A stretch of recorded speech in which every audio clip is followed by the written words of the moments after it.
All right. Michael is in recovery. I'm in the car because my chest is about to explode. When we got here this morning, we weren't even exactly sure what they were doing to him. And they went to go wheel him back into surgery. And I said, hold up. The doctor hasn't come in and spoke to us. We really don't know what is going on. So, see if I can explain it. The bottom part where the prosthesis is,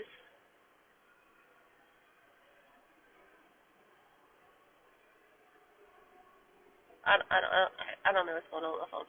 But the bottom part where he has the prosthesis, one of the screws that holds it in, if you think of like a wall, if you screw a screw into the wall, but it's like sticking out, like if you're going to hang a picture, but the screw is sticking out too far, it won't hang flush on the wall. It's kind of like that. So they took the bottom prosthesis out and took that screw out and put another one in and put that back. The top prosthesis, it had failed because they put, so he has his regular teeth, like his regular front teeth here, and then all of this is all missing, right? So because they don't want to pull any natural teeth, God forbid. What they did was they stuck the screw kind of like cockeyed in there, and if you have ever done any type of carpentry, you should know that a screw going this way, holding that much weight, which isn't really that much weight, but in perspective, I guess it kind of is because it chews. It failed. Surprise, surprise. So what they had to do was pull 3 of his front teeth, and then they extended the prosthesis further this way so they could screw it into actual bone that's there, actual jawbone. They told me that the procedure this morning would be 1 hour. We're going into the 6th hour, and they just put him back in recovery. I thought my husband was dead. I thought his heart stopped. I kept imagining all the worst things. And they kept phoning the front desk and telling the front desk to tell me, he's fine, he's fine.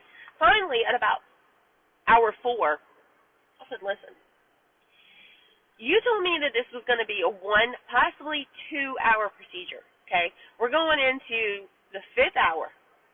You can't keep telling me that everything is fine, it's fine, it's fine, it's fine, but a 1-hour procedure is now going into 5. It ended up going 6. He still just got into recovery.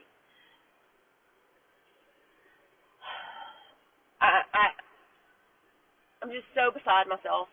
I never want to see another freaking resident in my life because they all tell me something different. They really don't know what the heck is going on.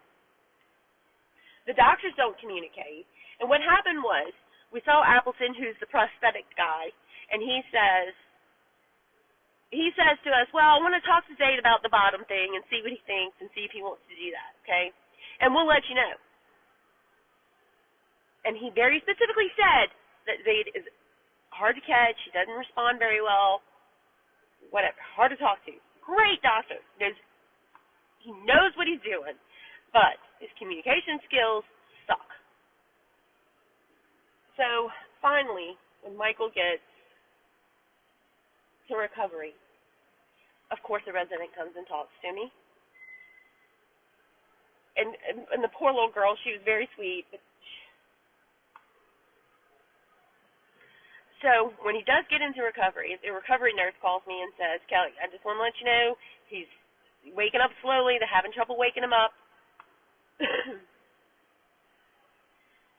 But he's doing fine. I said, listen, I said, at this point, we're going into 6 hours for a 1-hour surgery. And I don't believe what you're telling me. You keep telling me he's fine, he's fine, he's fine. I want you to come get me and take me to him because I want to see it for myself. I want to put my own eyeballs on my husband. I want to see that he's fine. So she came and got me. Thank God for her. And he's in a lot of pain. His blood pressure is super high. But in all fairness, he didn't take his medicine this morning, because he normally takes all his medicines at like 10, 10:30. So we thought we'd be home by noon. We just figured we'd take him when we got home. but he's in a lot of pain, and they didn't put a catheter in, so he probably has to pee, and so that could make his blood pressure high. The pain is making his blood pressure high, and he's still under heavy sedation, so that could be making his blood pressure high. They wouldn't let me stay with him while he's in recovery. They only let me see him for a minute, and then I had to go. But I had to come to the car and just take a breather because I'm about to kill people. But on my way to my car, I did run into his surgeon. And I told him, I said, I want you to know that I've been sitting in that waiting room imagining all the worst things that could possibly happen. I thought his heart stopped. I thought this. I thought that. I didn't know what the hell was going on with my husband. Because you sent a resident to see me before this surgery, and he told me that it was going to be about an hour, hour and a half. And here we are in the 6th hour. Well, why would you think why would you think that? Why would you think something was wrong? We just wanted to make sure we got it perfect. No, that's unacceptable. I'm sorry. It's completely unacceptable. It was terrifying. So, long story short, I told him, I said, listen, I have no doubt that you are a brilliant doctor. You can't shake my confidence in your skill. However, your communication sucks. And that pissed him off, and he's like, I have to go see a cancer patient. I said, well, good. You go see your cancer patient, but let me tell you this. I hope that when you go see that cancer patient's family, you have more empathy and respect for them than you showed this one today. I'm so mad at the world. And then on top of that, his dad is sending him these messages. I showed you one of them. It's disgusting. But he's also sending him these little reels. And the best one, my favorite one that he sent him was, hit play and the man comes on. He's like, I've learned that erectile dysfunction can be treated with diet and exercise. So I tried to get my wife to go on a diet or exercise, and she won't do it. I'm sorry, I failed to see the humor in that. So, it's just been a shit day. And I can tell you that he is not feeling great. He is in a lot of pain. Hopefully he'll sleep for most of the night. I don't probably. It's just been a freaking day.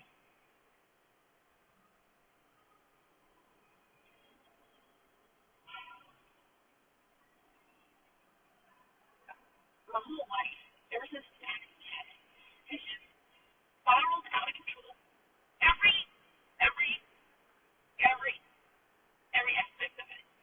And I can't seem to grasp any of it back. Like, I can't grab it and take control of my life.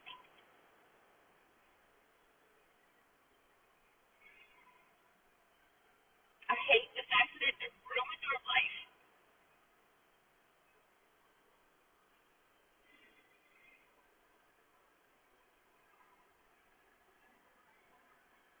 People keep asking me, are you guys together with him? I don't know if my marriage is going to survive this. Because he is hard to deal with. And then on top of that, I got to deal with his family. And infidelity and all the things, all of it, everything, anything you can imagine to throw at me. I can't handle not one more thing. No, they're not keeping him overnight.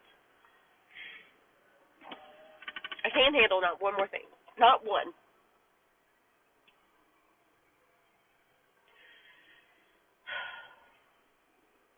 Yes, I'm grateful that he's still alive.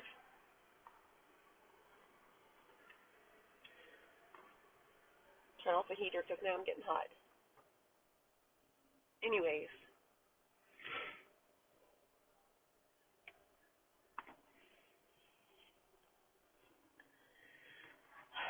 No, I don't want them to admit him. You cannot convince me that anyone in this hospital can take better care of him than I can, because they don't care about him. He's just another patient. He's my husband. I care about him.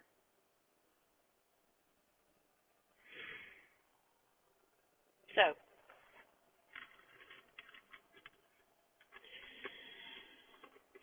I hope that they just gave him some pain medicine, so hopefully it'll kick in.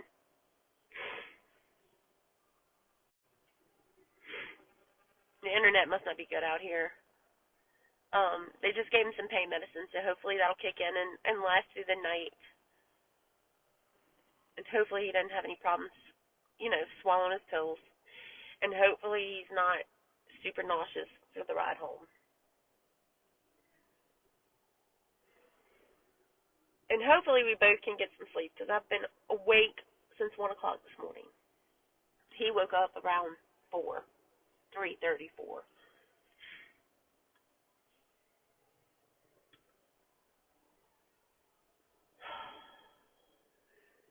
So that's my day.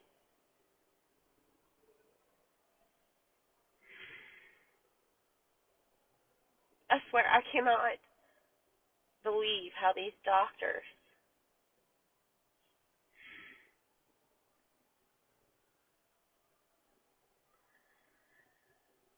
I cannot believe it.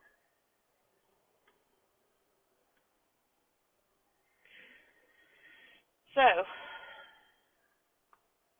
his family, the crap that they did today. Okay, so there's two scenarios with that. One, he forgot Michael was in surgery, which, dad of the year. Or two, he knew damn well Michael was in surgery and was sending that shit to him just so I would see it.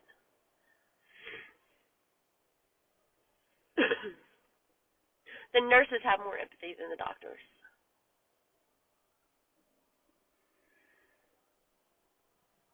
I just want him to be well.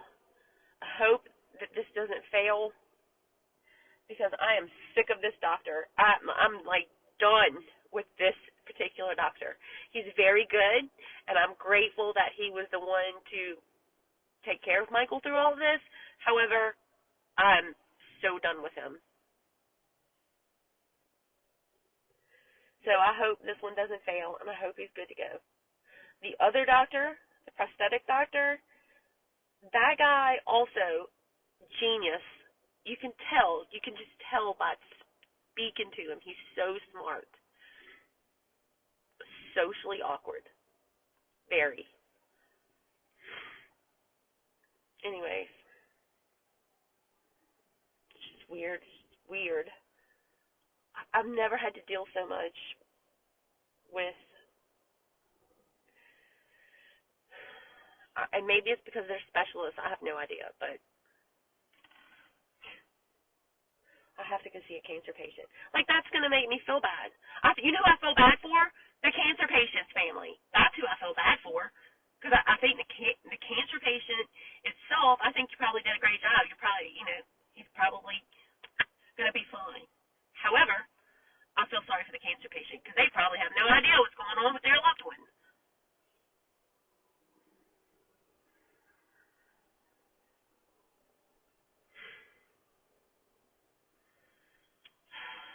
I don't want to take that. I don't know who said that, Tammy. No, Tammy's just agreeing. I don't know who said that. I don't want to. She said alloprolol, I need alloprolol, which is like a Xanax, but no, I don't want that in my house.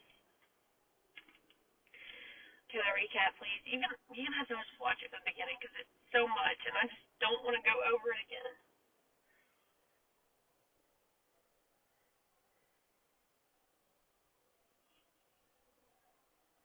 But I did get to see him for a minute, and I whispered in his ear that I was there, and he opened his eyes, and he looked at me, and he tried to get up. And I told him, lay right there, and he can't get up.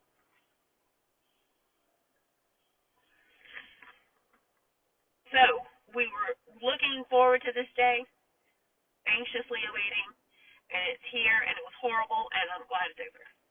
So, there's that.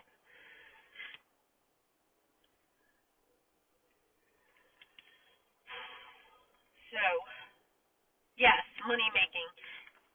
Okay, so think about the top of his mouth. He has like 5 to 7 natural teeth left in the top of his mouth, okay? Why wouldn't you take them all? Oh no, it's so important. They wanted to keep as many natural teeth as they can. I get it. I mean, I guess I get it. But the problem is now that those teeth are there, those teeth next to the prosthetic are more prone to become brittle, develop, just essentially wither away and die. So guess what that means? They'll eventually have to be pulled. And guess what that means? That $90,000 prosthetic that's in his mouth has to be redone. So you think it's not a money game? When we said, no, just take them all, and they're like, oh, no, can't do that. You're going to tell me or try to convince me that that decision is not motivated by a financial thought process? No.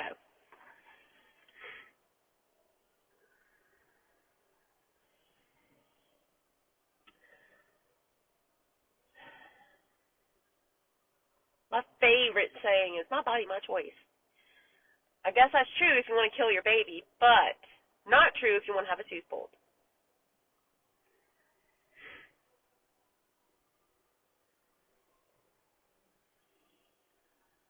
I stayed with him every night when he was in the hospital, and when his accident first happened, he really did need to be here. But the second I felt confident that I could take him home and take care of him on my own, we were ready to go. Because I'm telling you, he got better. If I would have had to have left him here in this hospital, I really think they would have killed him. My husband could not swallow, and they were trying to send him home. Think about what I'm telling you. He could not swallow. He couldn't swallow medication. He couldn't swallow food. He couldn't swallow spit. He could not swallow. The mechanism of swallowing, because he had so much trauma to his face, and it was so swollen that he could not swallow. And I fought with those doctors for 2 days, begging them to put him, well, they did. They put him on a steroid for the first, day or so, and then they took him off. And this very same surgeon, I said, he needs a steroid. He goes, well, we don't typically do that. I said, but you typically do this procedure on people who have cancer. You remove the jaw and do the same procedure on cancer patients. This is trauma. This is different. So finally, the hospitalist, or general doctor, one of the hospital doctors that saw him in rotation, finally, I begged him. I said, he can't swallow. He needs a steroid. He said, well, there are complications that come with steroids, especially if you take too many. I said, he hasn't taken a steroid all year. He hasn't. He doesn't go to the doctor. He doesn't take medicine. He has not had a steroid all year. He can handle a steroid, a longer dose. He said, well, it can make his blood sugar go up. Well, you don't have insulin in this place? Well, it can make his blood sugar go down. Well, you don't have freaking Kool-Aid? I mean, come on. You've got to get the swelling down so he can swallow. So guess what? He put him on the steroid, and guess what happened? And the next day or so, he could swallow. And no one else, his parents were here, and they didn't know to fight for a steroid. They didn't know to, that's what he needed. How is it that they didn't know that?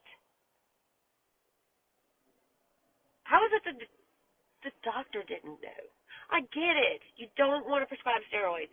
You need to consider that it's different with trauma. You take out jaws all day long because it's riddled with cancer. That is not what you had right here. This was broken up because of trauma. The swelling is going to be worse. Anyways, so his residents tried to, after the first or second day, his residents tried to write him discharge papers. I'm like, no, you're not sending him home. I was like, he can't swallow. How's he going to take pain medication? He goes, well, you could just crunch it up and throw it in the bag. I'm like, and then do what? Slosh it around in his mouth because he can't swallow. I finally told that kid, I was so mean. Of course, I hadn't slept in days. I was so mean. I said, let me tell you something.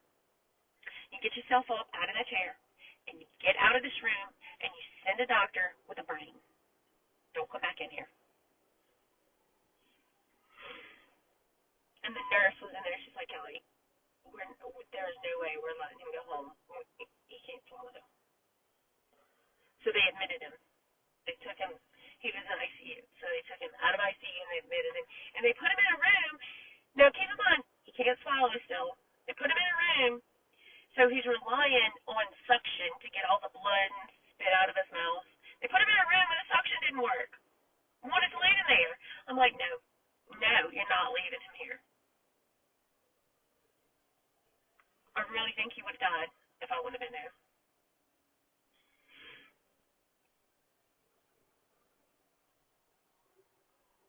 I was so tired of arguing with doctors. I know that they're smart. I know that they know what they're doing. But just because I don't have an MD behind my name does not mean that I don't know too.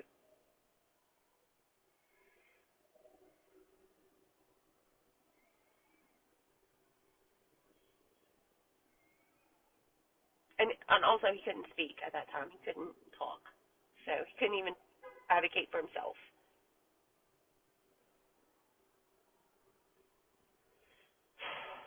No, I am not bashing his skills. That was a resident.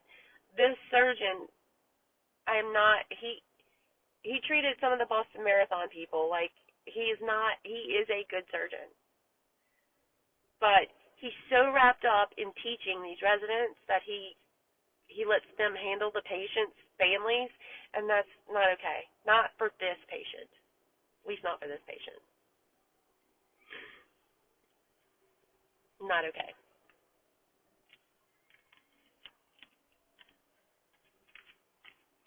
So that's been my day.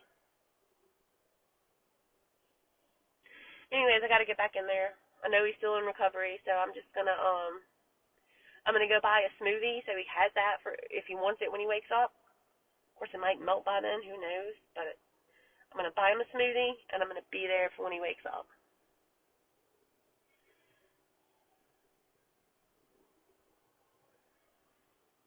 I just had to breathe for a minute because I thought my chest was going to explode or my head, one or the other, was gonna just pop first. It was a race. Okay. They wanted to. He's already on pain pills, but they want to send him home with something else. So he's getting it filled at the hospital, so we'll have his medication when we leave here. Of course, they want to fill it here. They can charge more for it.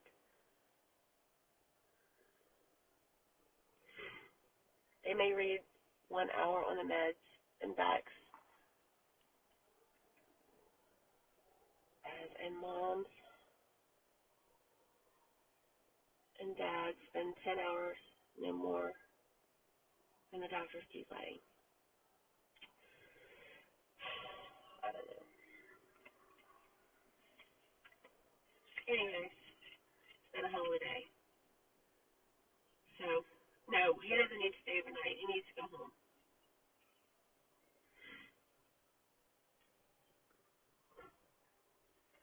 We need to go home. He'll be fine.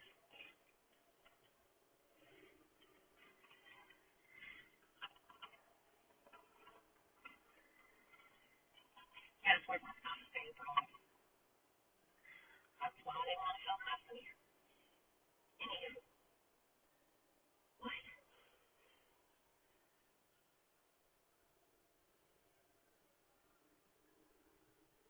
I'm out of line? So I'm not out of line. I'm definitely not out of line.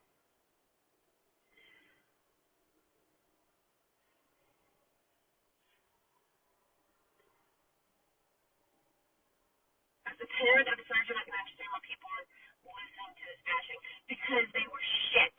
Because they don't think about the family. They don't think about the patient. They think about a paycheck. That's what they think about.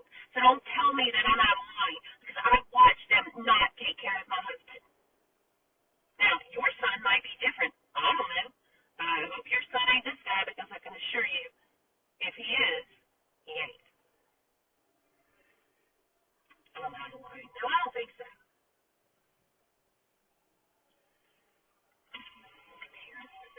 You know, not all surgeons are like your precious baby. I hope that your son really is my doctor.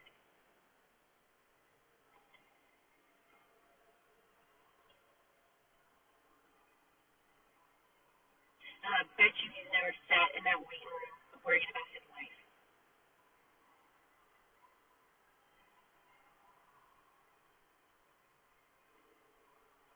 All right, I'm going to see about my husband. I'll talk to you guys soon. You have a great